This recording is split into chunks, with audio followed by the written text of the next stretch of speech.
So naa na po tayo another pangutana, and then ato lang siyang i-video ang reply kay para at least katong ubad nga na ay same questions is at least na sila idea or aware sad sila about diri sa Korea, about sa mga amo kung butan ba daw ang boss. So iya pa ko tayo is buutan inyong amo te. Sa ako ang company karon, bali pang upat ni siya na ako nga company is makaingon jud kog buutan and then why libog. Ang mga walay mga posisyon sa company mo pay mga libog mga bi. Tinuod na murag mga anak sa amo.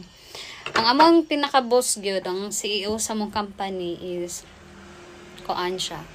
Butan siya, makaingon jud kog butan siya, and then koan ra siya, simple lang siya, mura ra siya kanang kubantay kanang koan basta